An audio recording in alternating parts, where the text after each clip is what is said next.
Alay, bakit ba napakabagal mong maglakad? Ano ba? Hindi ako mabagal. Bilis-bilis mo lang kasi maglakad. Ay, bilis mo pa. Tayo inabot na nga ng gabi. Kabagalan mo eh. Si Ruben. Ito na nga eh. Magandang gabi, Ruben. Karen. Magandang gabi. Mukhang nagkakasiyahan po tayo dyan ah. Alay, tama kayo. Eh, paano ka, Ruben?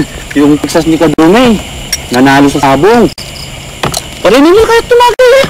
Ay, naku, huwag na si Ruben. Ako natatagay para kay Ruben. Alay, hindi na. Ay, kami uuna na. Ay, pas muna kami. Ay, kami pagod na. Uwi na kami. Ay, salamat na lang, ano? Ay, talagang makikipag-inuman ka na naman, ano? Eh, ano naman ngayon? Ano ka ba? Pakikisama ko lang naman yun sa kanila. At pagkatapos, ano, ay malalasing ka na naman. Ay, naku, Ruben. Hindi na ako malalasing ulit. Huwag ka mag-alala. Kung isip na halikan kita ulit, di namang nangyayari yun, no? Alay, sandali lang. Ay, akala ko ganyan, hindi mo na natatandaan yun. Ay, ngayon ko lang naalala. Di naman kita gaano hinalikan. Parang nagdampulan na ganun yung mga labi natin. Ay, pasalamat ka ngayon kay gentleman at hindi ko pinagsamantalahan yung kalasingan mo eh. Eh, paano kung halikan kita ng hindi ako lasing? Alay, bakit gusto mo gang halikan kita? Ha? Ruben, nag-umus lili ka. Bata pa ako. Ruben, tagal naman. Gusto ko na ako. Ruben?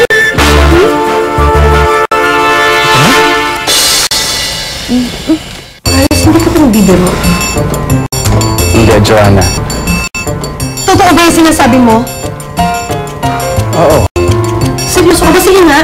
Sige nga, sampalin mo nga ako. Sige nga, dali. Joanna naman, hindi ko naman magagawa yan. Hindi, sige na. Isang big control dito sa kanan para lang malaman ko pa rin.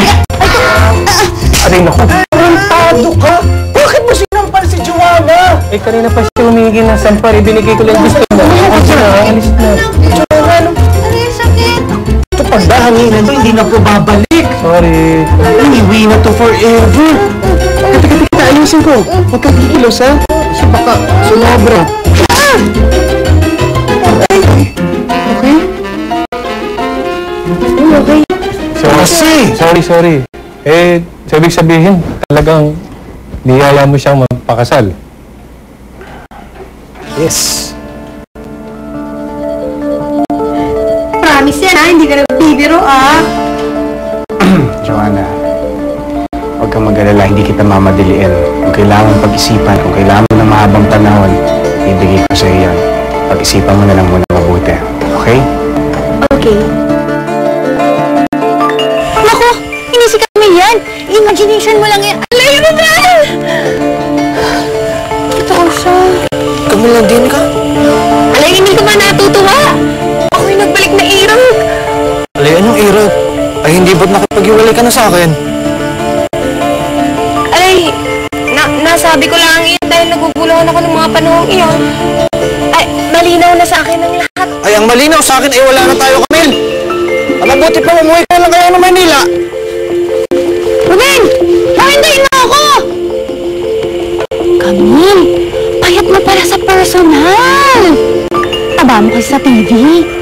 Ruben! Andali lang! OMG! Niyaya niya ako magpakasal! Naku, sa dinami-dami naman pa yung nangyari sa buhay ko. Ito ang the happy end.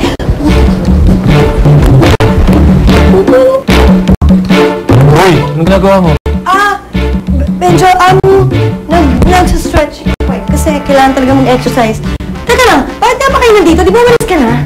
Eh, hindi na ako pinasama ni Sir. Sabi niya, may iwan daw ako para bantayan ka. Saka, di ba makakasama sa yung ginagawa mo? Bakit naman? Buntis ka kaya? Baka may mangyari sa baby? Sige, dito muna ako sa labas, ha?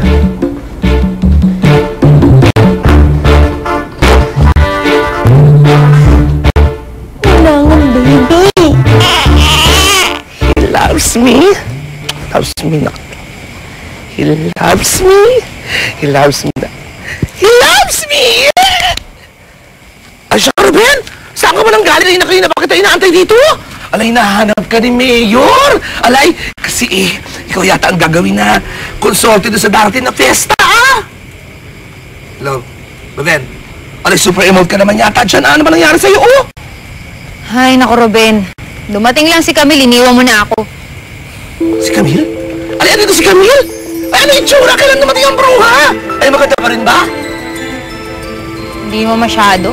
Telegenic lang ang bruha, hindi nga kagadahan. Sobra ka naman? Ano ka ba, bulag? Abay, napakaganda nun. Ano, pasok na pasok sa mga ang ganda nun. Kaya si Ruben ay in love na in love. Ay, maaari ba huwag niyo siya pag-usapan sa harap ko? Oo nga naman.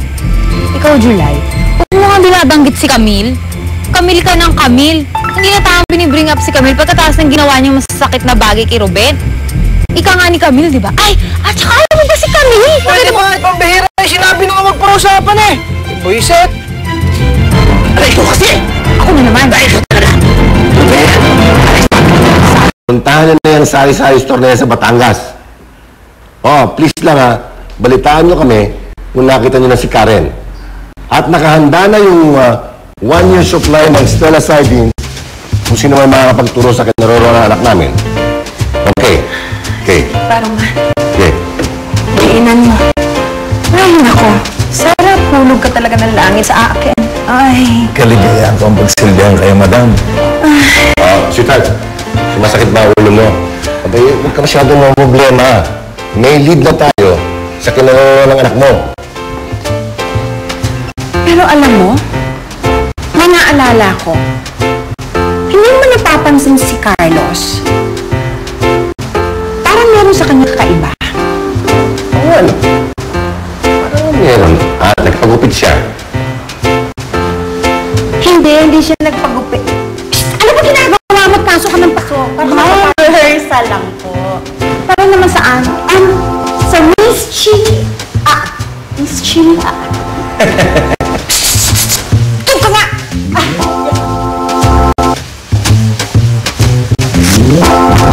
Anyway, nagpakulay siya. Parang nagpakulay, hindi nagpagupit. Pero ang ibig kong sabihin, napansin ko, parang hindi siya masaya.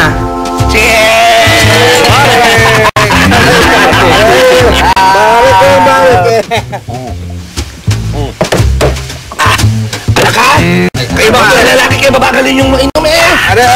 Pare. Alis ka ninyo Paano ba kayong binabae? Malaki yung lamban, parang water lang. Pero mukha naman siyang hindi nag-e-enjoy. Ganyan lang talaga yung apo ko. Napapainom lang yan pag yun merong dinaramdam. Nako! Tiyak, ang dahilan niya yung pagbabalik ni Camel.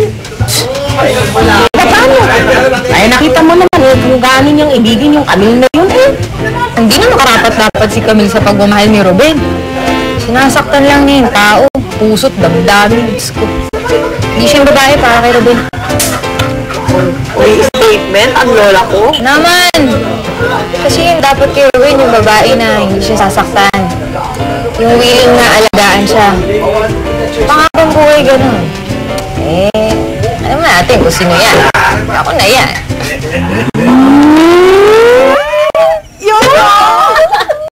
Alam mo, Papsi, nung malaman niyang mahahanap na si Karen, parang hindi siya masaya. Hindi mo napansin? Masaya siya na. Siya nakangiti eh. Oo, pero nawala yung ngiti niya nung sabihin ni Aurora na parang malapit na finally matutuloy yung kasal. Totoo. Alam mo, imposible yung sinasabi mo ha. Imposible eh. Si Carlo, nag-iisang girlfriend niya, yung prinsesa natin. At nakakasiguro ko na ang pakakasalan niya, yung anak ko. Si Karen ang dapat ipakasalan. Ay, hindi nga, sino nga pala? Yun na nga! Dalawa kaya ang anak mong babae.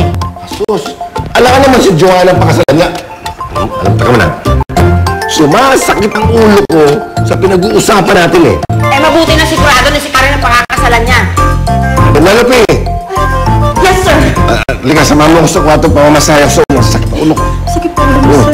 Bigyan ko kaya ng pamasahe ang pauwi ng Bicol. Ma'am! Ako taga Bicol!